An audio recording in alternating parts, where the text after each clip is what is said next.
Welcome to Lynn Cullen Live, talk radio without the static. Email your questions and comments to lynn@pghcitypaper.com. And now your host, Lynn Cullen. Hey, and welcome to the show, the penultimate show of the year for yours truly. And welcome to Lynn Cullen, Still Alive. It's December 29, and it's Tuesday, and that means Susan should be there. Hello.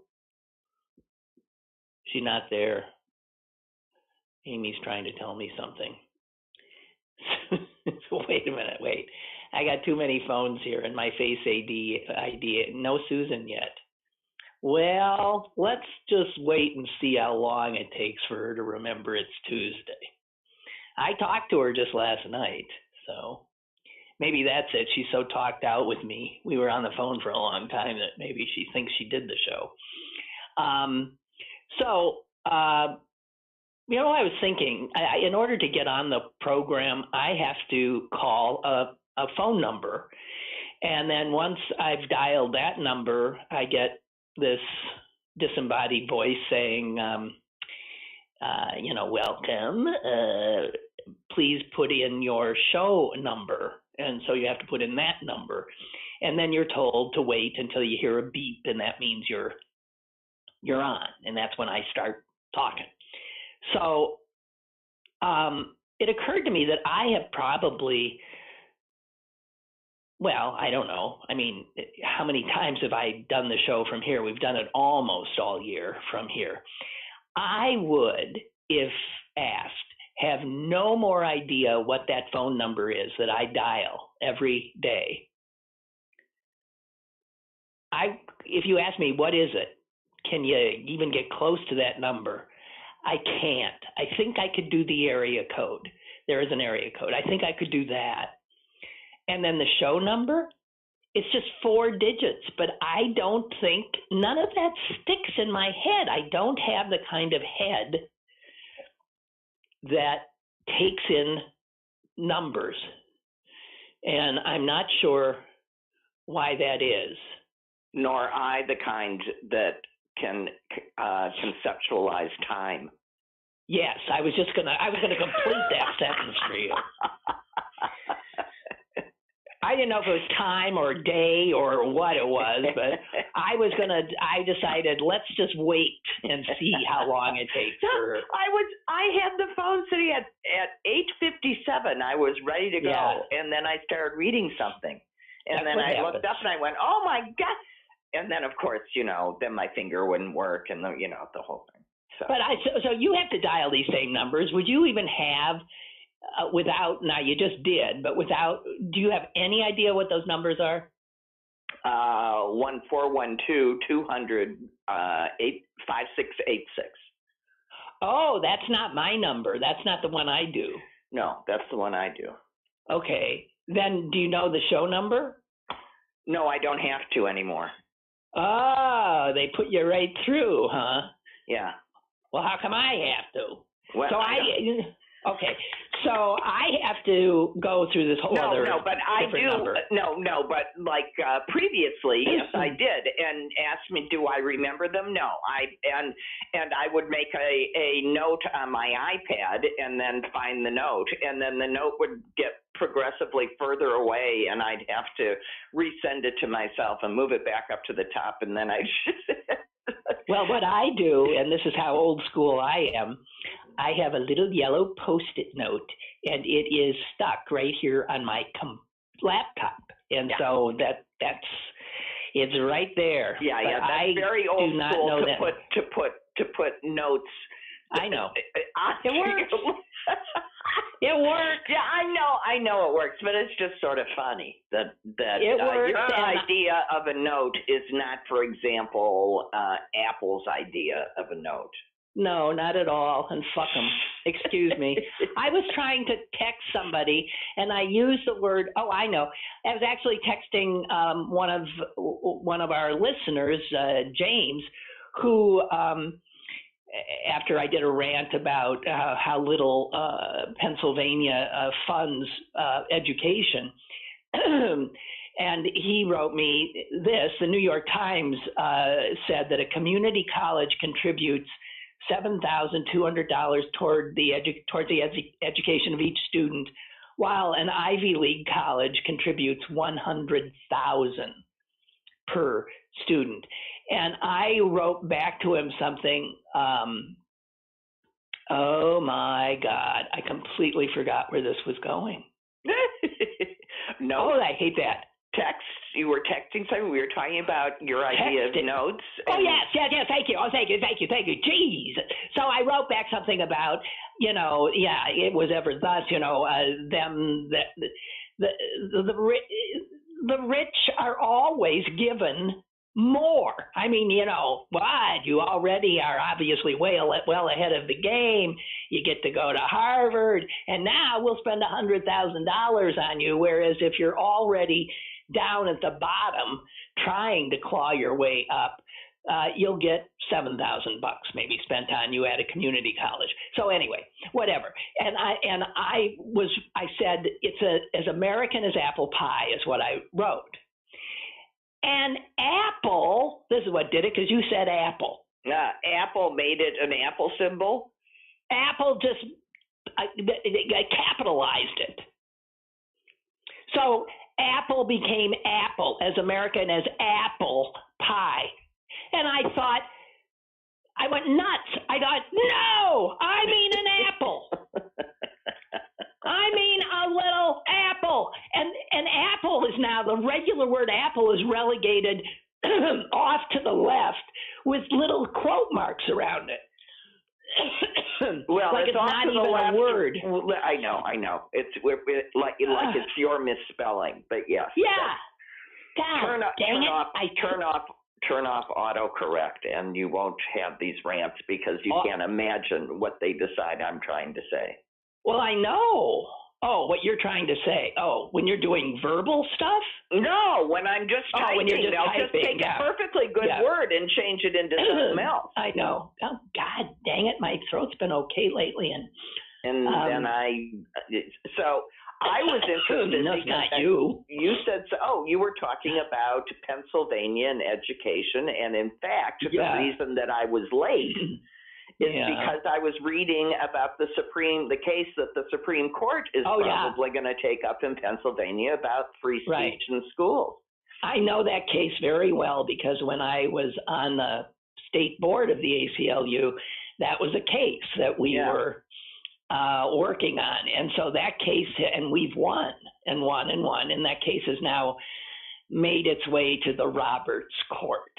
And it's a case of a young girl, high school student, who didn't, as I remember it, because I didn't see what you saw. She was a cheerleader. She did not, she had tried out for varsity. She didn't make varsity. She found out she was going to be in junior varsity. She gets upset. She's at home on a weekend, and she puts up on Snapchat. So it's ephemeral. It's going to disappear. Fuck school. Fuck cheer, everything. Fuck this. Fuck that. Right. Sports. Fuck this. It's just four things that and didn't name the school. Didn't name them. And some student whose parent was a coach took a picture, a screenshot of what should have disappeared as on the media and medium, and showed it to the coach mother. And what happens is that the kid gets suspended from cheering for a year to protect team order. And that gets overturned, and it gets overturned very broadly by the Third Circuit, saying that you got nothing to say about anything that students say on their own time, off campus. Which, frankly, that is at odds with some other cases with which I agree.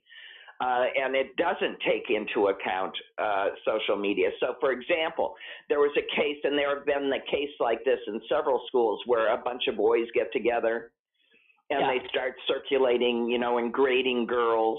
Yeah.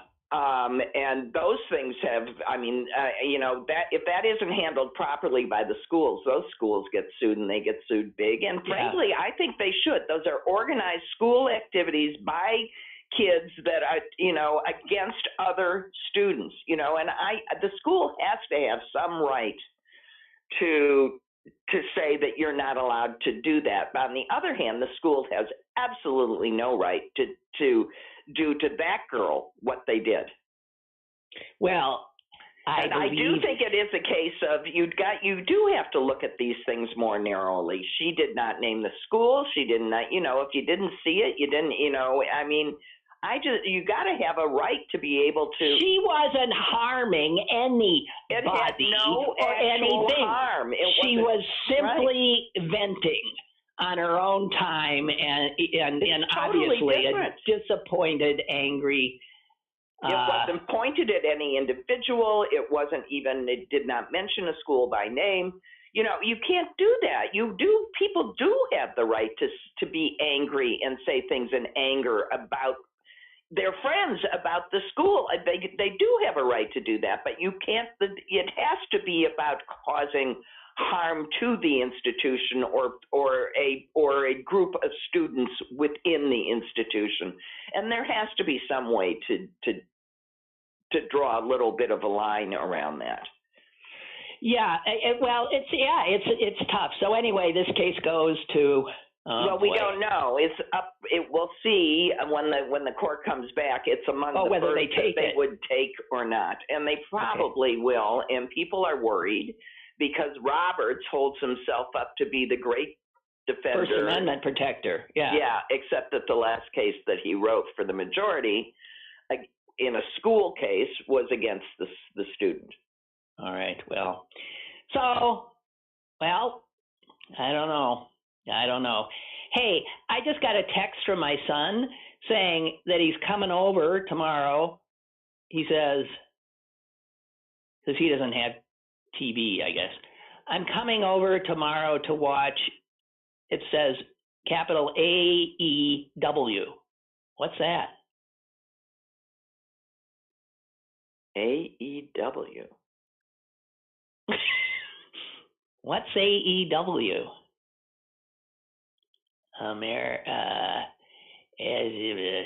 It'll be something horrific. I don't know. Academy of no. Is there an award thing? No. He wouldn't watch that. AEW. It's probably something that would make me mad. Oh, Amy's got it. Amy, way to go. And that makes perfect sense. You won't believe this. What? All Elite Wrestling.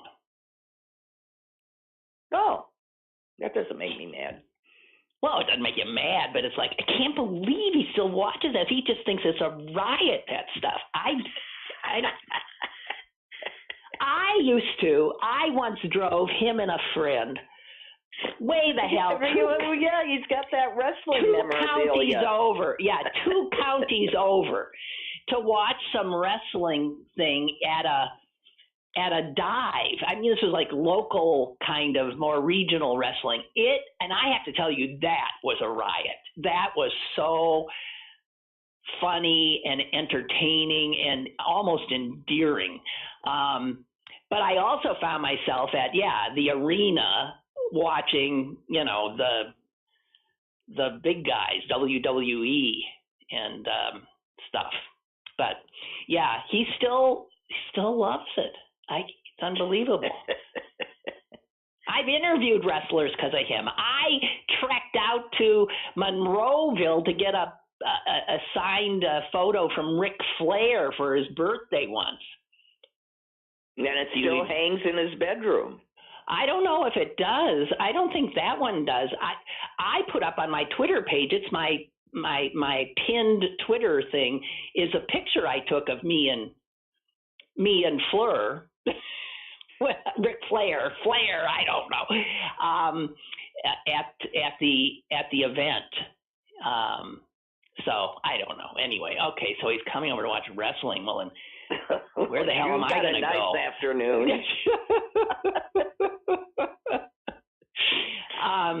Ellen writes, I had the need to use the word COVID in several texts recently. I am so surprised that with the prevalence of the use of the word in these times, that I am still getting the proverbial red underline when I type it in. Usually it comes right up and in fact capitalizes it. I wonder why that's true. Who the hell knows? Maybe you haven't upgraded your computer to the latest yeah software. I mean, that could be the latest operating system. That could be as easy as that. Well, okay, listen, I got we're doing a little science section today. Okay. I didn't get to the science section, or I wouldn't have called you till 9:20. Okay, it's no big deal. It's not all in the science section from today. I got these, some of it is from today. But it's, let's see here. How do turtles breathe? Because they have that hard shell, and their rib cages can't expand. Well, they got a nose, so the air goes in that way. Well, painted turtles breathe through their butts. Oh.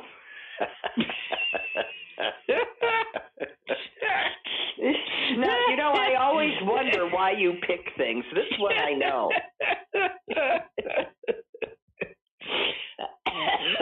Don't ask me. It says they pump water through their cloaca, I guess that's their butthole, an opening under their tail where blood vessels take up oxygen. And this allows them to breathe through their butts. Just saying. Okay. This so the nose is just for decoration? No, I think this has to do with in the winter when it's cold. I don't know. They breathe through their butts when in the winter. They put their nose away they put their nose away for the season and use the tush. I can't imagine. It's like covering it up with the tarp. And I know this because of the fish in my pond, and fish just sink to the bottom and say, "Screw it, wake me up when it's over," and they just sort of shut down. Wood frogs. Now this I really like. What do they do now when it's cold? Well, they bury themselves under leaves and then freeze. Solid. I don't know why you bother to bury yourself under leaves. If you're with the leaves for? I don't know. Maybe they'll be protected so no one will see them. Because they're absolutely frozen solid. And their hearts stop beating. They don't breathe at all. So how the hell do they live? Well, it must be the same thing as they're suspended. It must be the same thing as like when people are underwater and ultra cold, and it just slows things down so that they're frozen. They're suspended. Well, it has to do with sugars, though, as well. What they do is they make glucose, and that goes into their cells and keeps them hydrated and prevents them from being damaged. And then when the temperatures warm up, they simply thaw out and hop away. Well, it's adaptive. I'll give it that.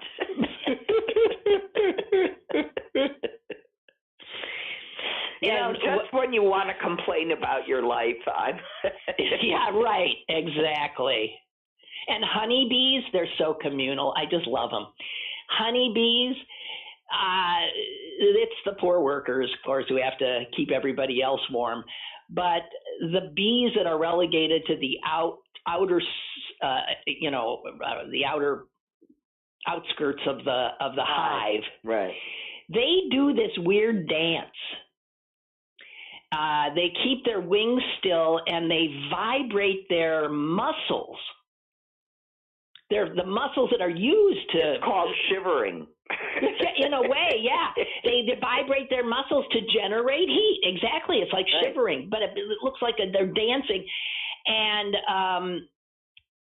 that ends up heating up the hive. Well, I remember when our brother went to when he was in high school, did a special summer course at University of Wisconsin, and he studied honeybees for 3 months, and came home just so blown away by them. And I remember him saying how so when one of them finds the pollen, they go back to the hive and they do this dance. And the dance tells everybody else where the pollen is. That's why I vaguely remember this. But he was so excited. That might not be true what I just said, but that was my memory, which is often not true. I think it is true. Maybe it might be, but bees are they're just amazing. Now, all right. The animal kingdom and sex is always mind-blowing, right? That's it. That's like our trip to New York in the yes, we saw the polar bears. Polar bears. Mom, what are they doing? That was the same trip where the pigeon pooped on Mom's head. On Mom's hair in Central Park. I do remember that. And we had to go into the plaza to wash her hair. Family vacays. Okay, go on. It reminds me what I just said about what are those bears doing? It reminds me of sitting in your den in your first house. Havenview with your son, who was maybe about 3, and some stupid soap opera was on. I don't know. And I was sitting on the couch with him. I wasn't really paying attention, but I looked down at him, and I'm looking at a profile of a little kid with his eyes bugged out and his mouth hanging open. And I looked at what he was looking at, and it was, sort of steamy soap opera love scene. And without turning to me, still staring at that screen, he said, "What are those guys playing?"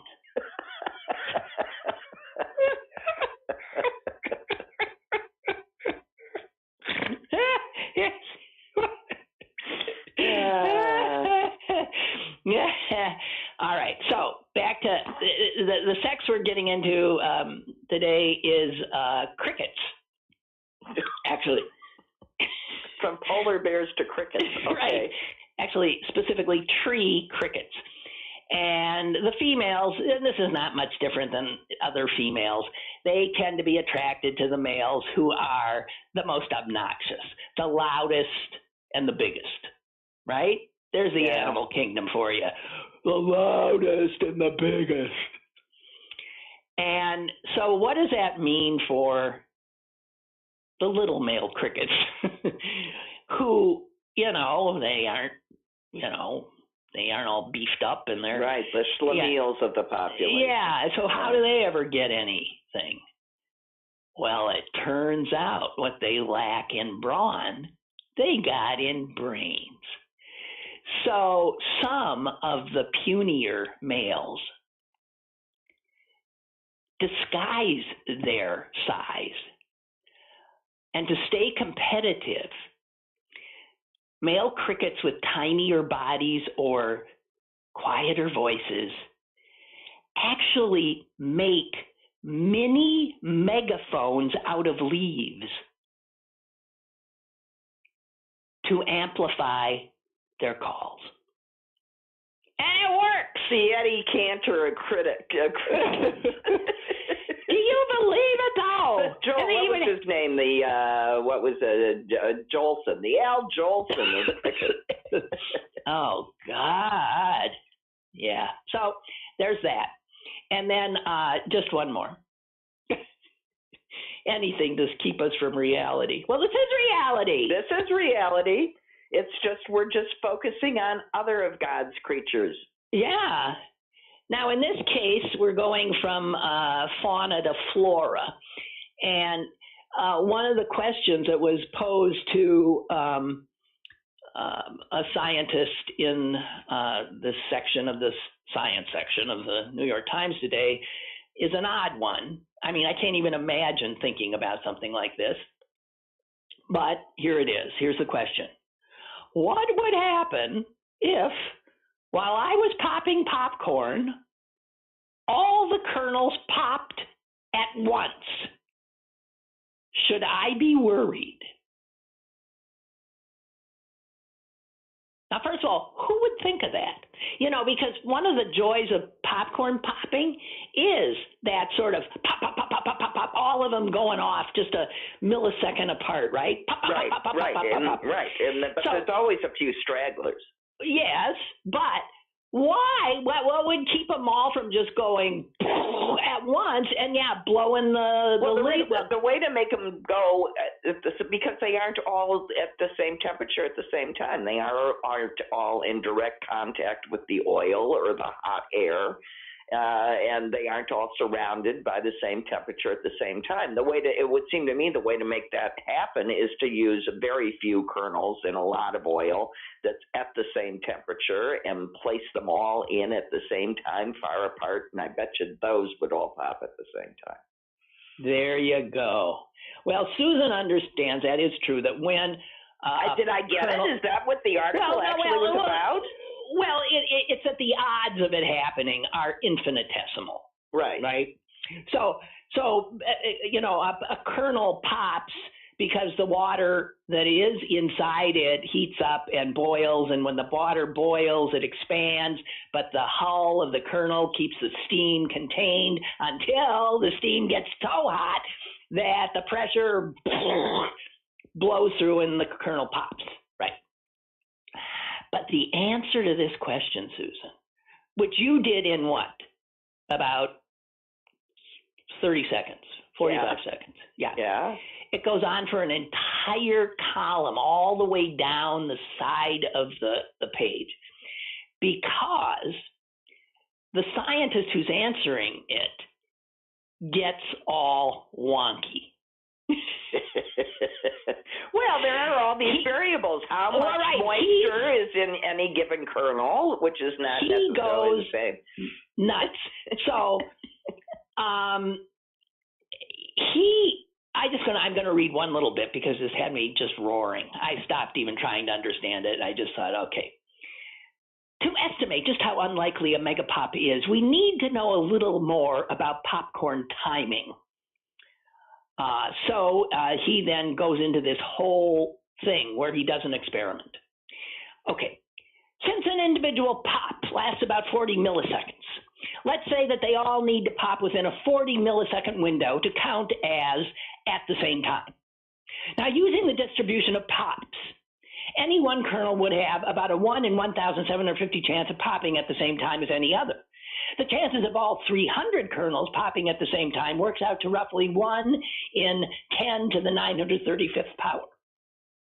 And then he goes on and actually cites Orville Redenbacher, who has 24 living descendants, and tries to think of calling all. It is beyond belief. It is the silliest thing you've ever read. So anyway, not to worry. And what's funny about it? You know what it sounds like? This is a guy that never actually popped popcorn before. No, he says he likes to. He likes to. But here's the thing. They're all clearly talking about microwave popcorn. And I don't do microwave. Which is the exact wrong way to do popcorn. It's so easy to do the right way, and it tastes so much better. The only thing is you got a pot to clean. That's the difference. But I pop popcorn the old-fashioned way with oil in a pan and kernels and pop.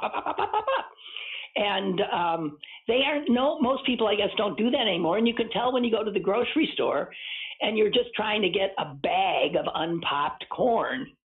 Sometimes there isn't any. You might get a bottle of Orville Redenbacher's overpriced kernels, but I just want one of those old bags. Because everybody's doing microwave. Anyway, whatever. Okay, so, wait a minute, Ed's written something on frogs. Wood frogs most likely bury themselves under leaves as insulation to prevent themselves from going through a lot of freeze and thaw cycles, which would not be a good thing. You think? I don't know. I leave all my leaves down in my backyard where most of my critters seem to live because I figure it helps them through the... Well, yeah, and by the way, that's where people that rake out their gardens too early are disturbing all of the butterflies. That, you gotta let that stuff be. And, and you don't cut down like the little pods on your, what's left of flowers and stuff, because the birds eat those things. Our need to clean up nature is so misplaced and just, anyway, whatever. We don't even think of I had to have some tree limbs trimmed. Nature is a natural recycler? I had to have some tree limbs trimmed, and I was just a wreck when they were here because of the squirrels that are in the trees, and I kept saying, don't. You see that nest up there? Don't get in the way of that. I mean, it's just like, do people think of what they're... No. It's upsetting. Witness the little owl that made the journey to New York City in the sacrificed trees. I didn't hear that. I was too busy hacking. Okay, there was a little owl, a teeny little miniature owl that was transported to New York. For the Rockefeller Christmas tree. Right. And little teeny guy was stuck he was stuck somehow. So they did get him out. And oh, God. Okay, what else do I have? Good luck, because I got nothing. Okay, that's fine. I got plenty. I just have to let people know about something that's going on at the August Wilson African American Cultural Center here, folks. If you are music fans, then you certainly know Roger Humphreys, a Pittsburgh legend, who has played with, you name him, Lionel Hampton, Ray Charles, Dizzy Gillespie, Stanley Turrentine, everybody, okay? And he's still going strong. He teaches at Kappa, the Center for the Performing Arts, the high school here, and he teaches at the University of Pittsburgh.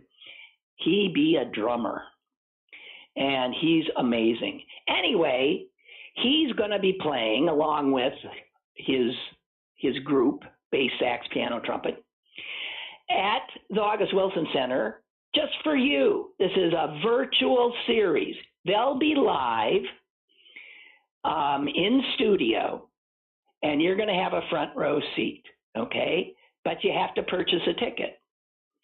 And you do that by going to the August Wilson Center website. This is January 7th at 8 p.m. Your own, it's called a virtual series, AW Studio Sessions, and they're going to be doing these kinds of sessions. Let me see, I think the first Thursday of the month through April, and Roger Humphreys will be the first one out of the gate. Okay, so one of the most powerful, intricate drummers on the music scene. August Wilson African American Cultural Center, which is a mouthful, but we know what it is, and we're thrilled it's here. Right, and by the way, if you haven't had the opportunity to watch Ma Rainey's Black Bottom, please do so. It is it's simply the play in a movie form in which you can hear the minute that the language starts. So it's just it's beautifully done, and the two leads are incomparable. Yeah, and so's everybody else. Yeah, It's really something. It's really something. The leads being Viola Davis and Chadwick Boseman, right? His last role. Oh God.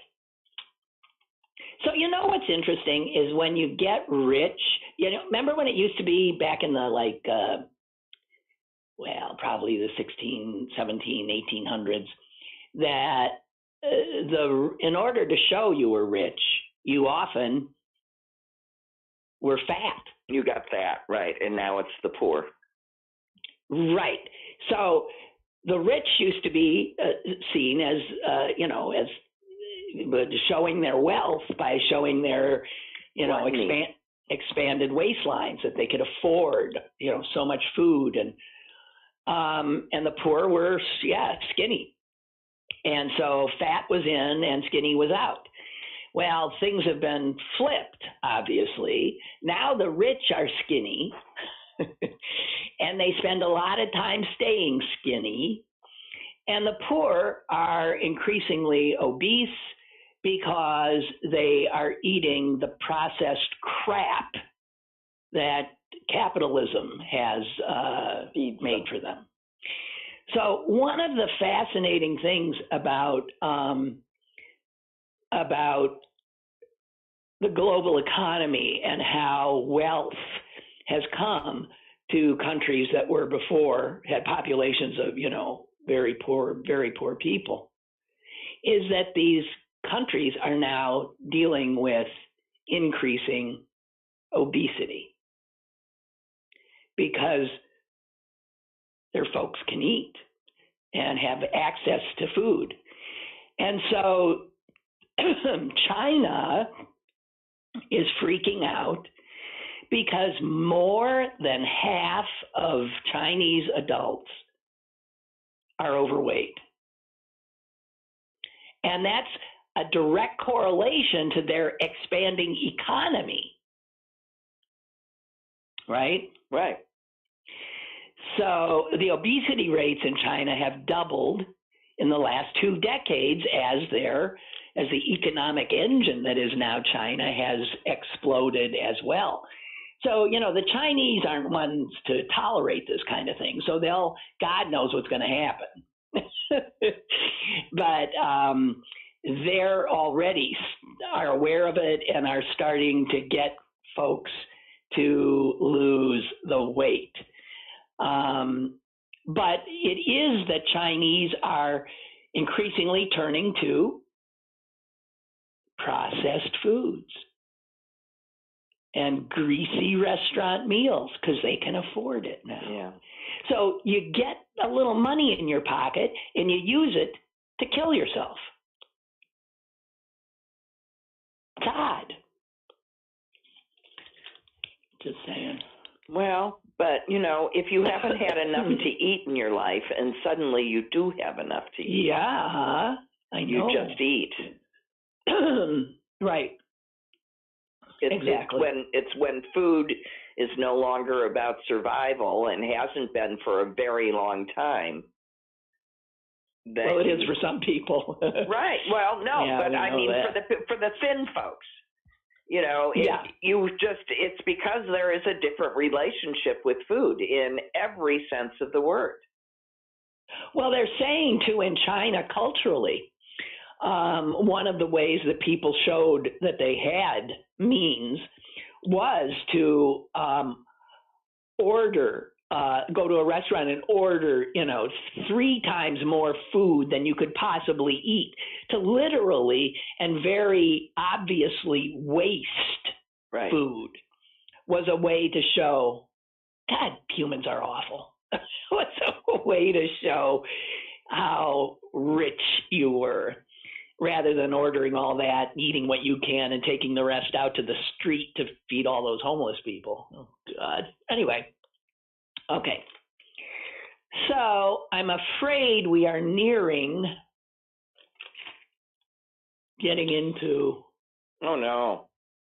Well, Susan, I've done 2/3. 2/3. We only got 20 minutes left. Okay.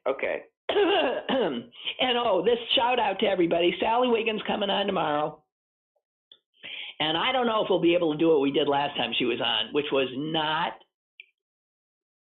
at all talk about all the crap. I don't know if we can pull that off again, but I think we probably can. Well, you got years of stories, you two. Yeah, well, that's true. You know, somebody texted me and said, when Sally's on, ever talk about the people she's met and who are the, who are the nice ones, who are not so. And I got to tell you, Sally is not one to She say. won't do that. She won't do it. She won't say anything negative about anybody.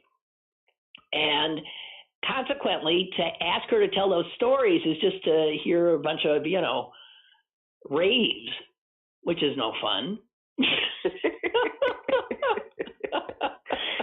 If you want people to talk shit about people, you have to have Lynn and her sister. Yeah, I mean, she just wouldn't. She might to me privately or something, but she's not gonna. Oh, she's so funny. She came to walk the dog the other day, and I have a neighbor who has 5,000 SUVs. I don't know what, and on occasion trailers attached to SUVs, and he tends to park them on the street so that you can't get in and out of your driveway. Well, you can, but it makes for a tougher ingress and egress. So, and I've had a number of people who come to the house complain about it to me, and I lack the courage, of course, to ask these people to please. Because technically, my driveway is not blocked. Right. It's just been made difficult. Right. So, and I'm just a wimp. So, Sally's been coming to walk the dog, and she has been building up a head of steam about these SUVs. The other day, after she brought the dog back, and I closed the door and said goodbye, I started hearing her honking. She was laying on her horn and honking, and I don't know. And then she called me like 10 minutes later. I was honking. They didn't come out. She's just, so the other day, yesterday, she actually encountered one of them as he drove up with an SUV with a trailer attached and was about to park it right there, keeping her from getting out of the driveway, which you say. And she starts honking at. I don't know why she thinks honking is going to do anything. Said he was oblivious. So she got out of her car, she tells me this, and says to him, please, I can't get out if you park there. And so he sort of reluctantly backed up a little bit and let her out.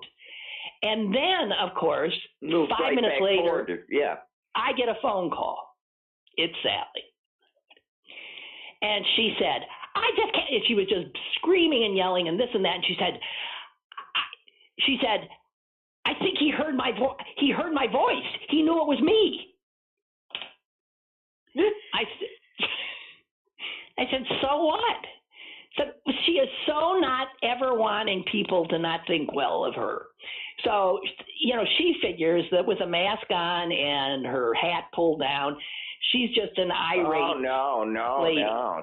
But if it's Sally Wiggins' voice screaming, I can't get out of your driveway. I'm the driveway. Can you please move? She was sure that and I said, so who cares? Well, she cared. So she said, I shouldn't have done it. I used and she was going on for about 20 minutes about losing her temper.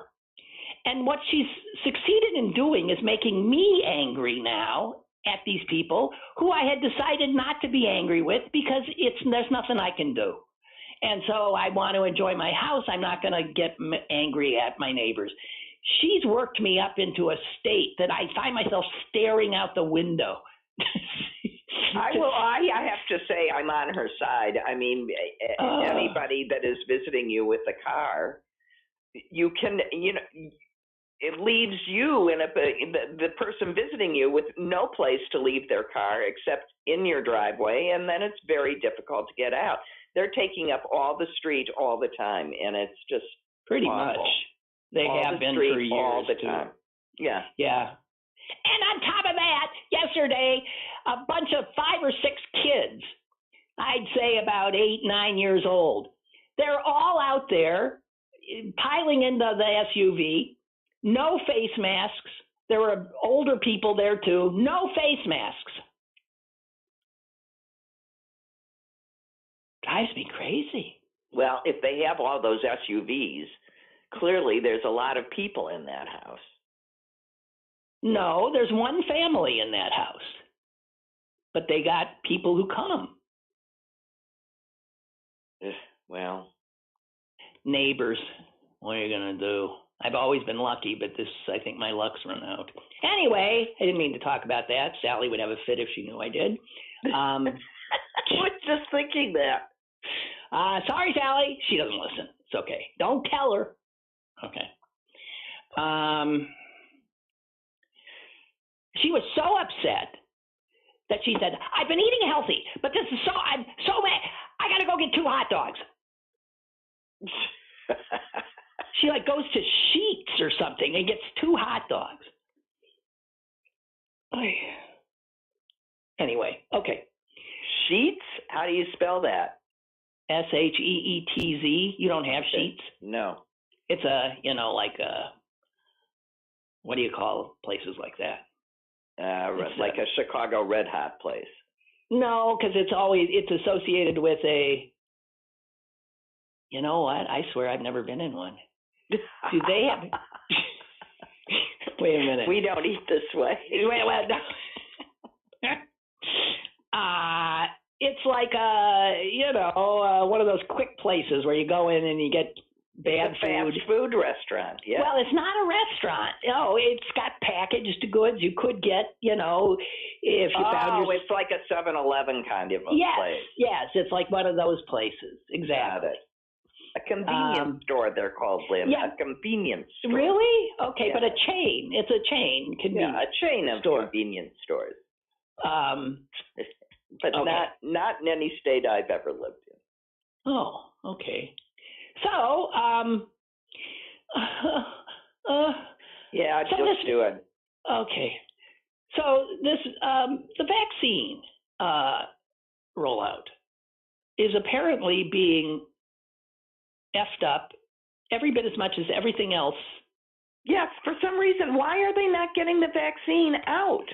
They said when they started that they would have 20 million doses in arms by the end of the year. I was looking at a calendar. The end of the year is 2 days away, and we've got a little over 1 million. So we are screwing this up royally again. And you start looking at other countries. Israel started after us, and they are now so far down in their thing that everybody over the age of 60 has already received a vaccine, plus all their frontline workers. And the reason is they're doing it from the federal level. And let me just point out something. When a hospital gets all their doses, they aren't just vaccinating their frontline workers. The secretaries are getting it. The administrators that never see a patient are. And meanwhile, other professionals not affiliated with a hospital but treating patients have no way of getting it. Right. And you can bet but if you leave it, here's what we do. We just send this stuff out. Even the states don't take control of it. The states send sort of blah, blah, blah. Then it goes to this hospital or this nursing home. And then it is up to those individual little fiefdoms. And they are not all run by good people, morally good people. And all the people are are capable of being pressured. And people who have the means to apply pressure are doing that now, elbowing everybody to get to the head of the line, and it's slowing everything down. Nobody has control of this. This is one of those things that needs to be top down, and we got nothing at the top. We've got no president, none. He hasn't done one thing since he lost the election. Not a thing except play golf and pardon criminals. Well, he did sign the stimulus bill. Yes, he did. After messing it up. Lindsey Graham went and played golf with him. Yes, isn't that lovely? Screw them all. We are the most inept, embarrassing country right now. I'm so appalled. So, is there any chance that both these Democrats can win? I think that Warnock has a better chance than Ossoff. Because he didn't win the first time. I mean, Warnock did. And just numbers-wise, Ossoff has to take every single vote, keep every vote he got, and then take every vote that went to the third guy in order to win.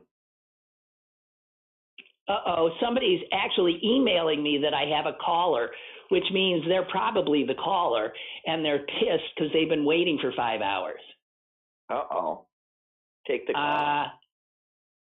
Hello, Mike. I'm sorry. It's okay. It's funny. I know I have like 3 things to say. I only had 1 to begin with. Okay. Oh, great. So I've been not living in Pittsburgh for 20 years, and I know the solution to your neighbor problem. I can't believe really? You don't know the solution. What is it? Parking chair. Yes. Well, yeah, but I can't put the chair on. They're parking on their side. They're not parking on my, They're parking on their side. People put chairs everywhere. You can put a chair there. That's true. It's a public. I could put chairs there. How long have you lived in this town? You don't know about the chair. I know about parking chairs.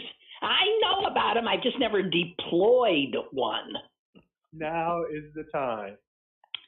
You know what I said, Sally, next time you're backing out, just slam into the SOB and keep going. I think that's illegal. But a chair, worst thing that can happen is you lose your chair. Okay. I've got some chairs I can lose. I just go get a couple of sawhorses and just put it there with a do not park sign and wait for them to figure out why it's there. I just can't. This is a guy who actually offered to shovel my driveway once. He won't even know it's your chair. And if he does confront you, you can say, I had surgery and I have lots of people coming to walk my dog and they can't get in. Come on, little old lady. Play the card. Okay, but I just hate confrontation. I can't handle it. Can you believe this? This is Lynn the Mouth. Sally Wiggin read him out. This is Lynn the Mouth Cullen, who's afraid of confrontation. But Susan, tell him it's true. It is true. Only I actually yell at people in the family. Everybody else. Yeah, I cannot. I run the other way. My brother cannot. Yeah, I can't stand getting in a fight with somebody or even standing up for my own point of view. I'm a wimp. I only play a loud mouth on the radio. Well, that's not why I called. I called for a previous conversation about 40 minutes ago, which was about why poor people eat badly. It isn't because they get a little money and they can go eat. It's because they're exploited and they're overworked, and the only thing they can eat, because they work 60, 80 hours a week, is crap food that they don't have to prepare themselves. So their weight is the evidence of their exploitation, not the result of them making a little money. Yeah, okay, that makes sense. And they also live in food deserts. Right. Yeah. And if an apple costs $1, but a candy bar costs 50 cents, what are you going to buy? Listen, no apple with a capital A costs $1. And I'm going to buy the candy bar anyway. You're kidding. Seriously, you're kidding about that, right? No, you didn't hear the capital A. The capital A apple? That was no, we were talking apple. No. I'm not really talking about apples. I'm talking about apple. No. You must not have been listening to that part of the show. That was 45 minutes. I came in late. Yeah. Okay. Never mind. That was a allusion to something before. Sorry. Okay, you're right about that. You know, there was an incredible obituary today about a doctor who, what an amazing guy. His name is Jack Geiger. He died at 95. He's just some brilliant character who ran away from home and ran to Harlem and ended up living. This is when he was a teenager. He'd already gotten through high school by the age of 14. And he ran away and was taken in by this actor who he had seen, a guy named Canada Lee. And Lee brought him in, and Lee at the time was hanging out with Langston Hughes and Richard Wright and Orson Welles and Paul Robeson and Billy Strayhorn. And this kid was taking all of this in. And then the guy who had taken him in gave him money and sent him off to Madison, Wisconsin to go to the University of Wisconsin. This is in 1941.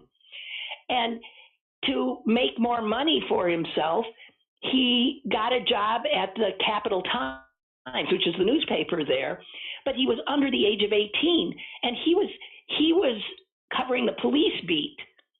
And there was a curfew for people under 18, and so he said it was a very odd thing to be the police reporter who had to get a special pass from the police to be out at night. Then he ends up doing so much extraordinary work. He opened up these health clinics in the Deep South.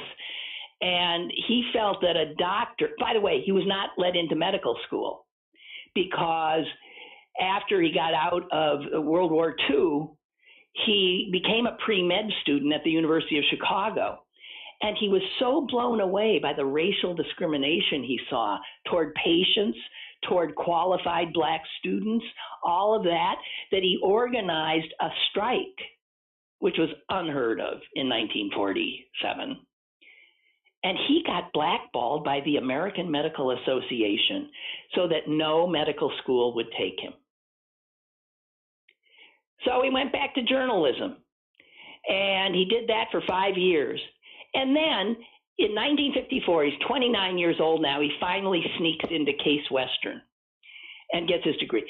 So what he ended up doing with these clinics is, he said, it's not what's making these people sick is racism, is poverty. And so we're not just going to treat their appendix. We have a responsibility to treat poverty and the disparities in healthcare. And every doctor has to do that. And so he got some grant to start a clinic, and he used it to build a library, a farm co-op, high school equivalency program, to dig wells and privies. The governor of Mississippi went after him, saying he was misusing the funds, sent some person to tell him you have to stop. He says those funds are meant to treat diseases like malnutrition. And Dr. Geiger's reply was, yeah. Well, the last time I looked in my medical textbooks, it said the specific therapy for malnutrition was food. An amazing guy. Just wanted to say. How old was he? He died at the age of 95. And I tell you, he had to have known and been pals with a guy I met and interviewed who of all the people I've ever interviewed, I remember the most. And because I read this obit, I quickly looked up to see if he was alive. And he is, at 99, Dr. Bernard Lown. Because he and this guy and some other doctors are the ones that founded Physicians for Social Responsibility. And they won the Nobel Peace Prize in 95. And Bernard Lown, I had on my show. I'll never, ever, ever forget this remarkable man. And he's still alive, but he must, so this was a friend of his. And Lown, by the way, is still at Harvard, and he's the one, he invented the defibrillator. Jeez. These are remarkable people. But We could Lynn, use some more of these. Yeah. Huh? Yeah. You misspoke. You said you remember his interview most of all. I think you remember Lawrence Welk's interview better. Ah! I don't remember the interview. I remember the sexual assault. Sorry. Do you know when I was in Madison recently for a family wedding, I drove by, as I drove into Madison, I drove by the scene of the crime. That Sheraton Hotel was still there across from the arena, and I thought, oh my God! That's I was where Lawrence assaulted had in his there. way with you. Yeah. Creep. So, there. A one and a two and a goodbye. Goodbye. Yeah. We did it without saying the T word. We did. Good for us. Mike, did you get all your stuff out, or yes. did we? You Good. said you had 3. You only did 2. I lost the other one. Okay. All right. Well, I know how that goes. All right. Okay. Well, Bye. goodbye. Goodbye. I guess we're done. Jeez, don't sound so down. Goodbye. Goodbye. See you, everyone. Bye. And Sally, tomorrow, don't tell her I told that story. I'm serious. Bye.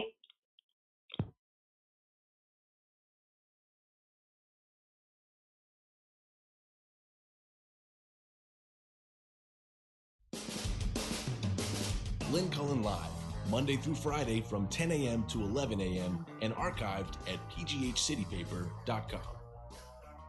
The opinions expressed on Lynn Cullen Live are those of the host and do not necessarily reflect the viewpoints of Pittsburgh City Paper or its advertisers.